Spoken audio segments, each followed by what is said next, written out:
Është një gjë shumë interesante dhe vlen theksohet se islamofobia në Kosovë nuk është sistematike, nuk është në vazhdimsi, nuk është edhe fizike, nuk atakon.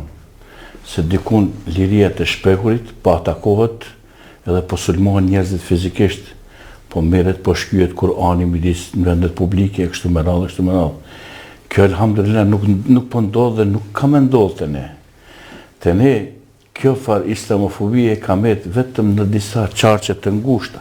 Liria të shpekurit i ka kufite dhe nuk do të në qarqet e ngushta ju jepet hapësirë e madhe në televizor, në televizionet publike shtetërore, vendit tonë, po marrin hapësirë të madhe në mediat, pra është një farë lufte psikologjike, e cila po mundohet nëpërmes këto kanaleve të qaset tek populata. Dhe se i përket kësaj, në qoftë se flasim tek ftesa apo tek rikthimi që po i bëjnë rrjetet sociale. Ndryshimi i fesë, sepse Allahu Gjellëshanu në Kur'an thot la ikra fi din, nuk ka dhunë në fe. Njëri është i lirë.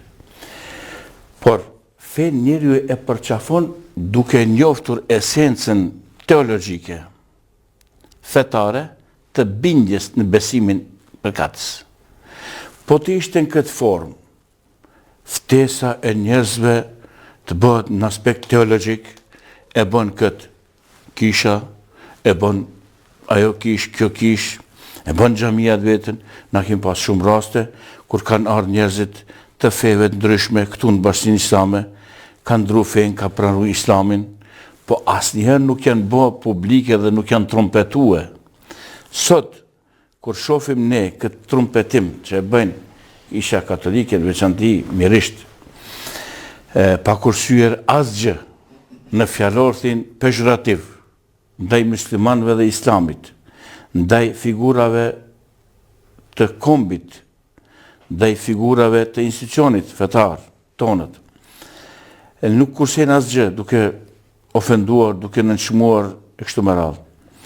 Mu më habit fakti, pse përdoret flamuri kombëtar në ato ceremoni ku feja dhe kombi kanë pozicionet e veta, feja dhe kombi janë të mishruara në qenjen tonë. Ne asnjëherë nuk mund quhemi arab, ne nuk mund quhemi turk, ne nuk mund quhemi bosnjak, ne jemi shqiptar dhe ne jemi autokton, edhe fen e kemi pranuar me bindje, se dini Allahu Gjellëshanu asnjëherë nuk është përhap me dhunë në këtë troje. Po të ishte dini Allahut i përhapur me dhunë, kur Sultan Murati para 600 viteve fillon rrugtimin e tij nga Bursa dhe nga Edreneja, ai kalon edhe Greqinë, edhe një pjesë Bullgarisë, ndoshta edhe një pjesë Maqedonisë apo të Serbisë dhe mbrin Kosovë. Mas pare kishë bërë rrugës ata musliman, apo edhe 500 vite sundim edhe në Greqi, edhe në Serbi, edhe në Bullgari. Dhe nuk u bën musliman. Dhe nuk u bën musliman. Unë shpesh, ju thom shumë sinqerisht, takohem me shumë njerëz, kur shkojmë bashkë edhe në Stamboll, i them shokëve të mi, a thupe pse s'po dini me fol turqe? 600 vjetë Osmanlia këtu. Pra Osmanlit dhe shqiptarët kanë bashkë qeveris shtetin Osman. Dhe Osmanlit asnjëherë nuk kanë përzi në identitetin kombëtar, as në ndryshimin e gjuhës, të imponohet, apo as edhe në ndonjë segment tjetër të jetës. Tash mos largohem nga tema.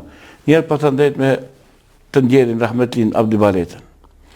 E pa ta pyet Abdi Baletën, si një dietar i kombit, edhe një njohës i mirë i çështjeve politike, sociale, ekonomike të trojeve shqiptare.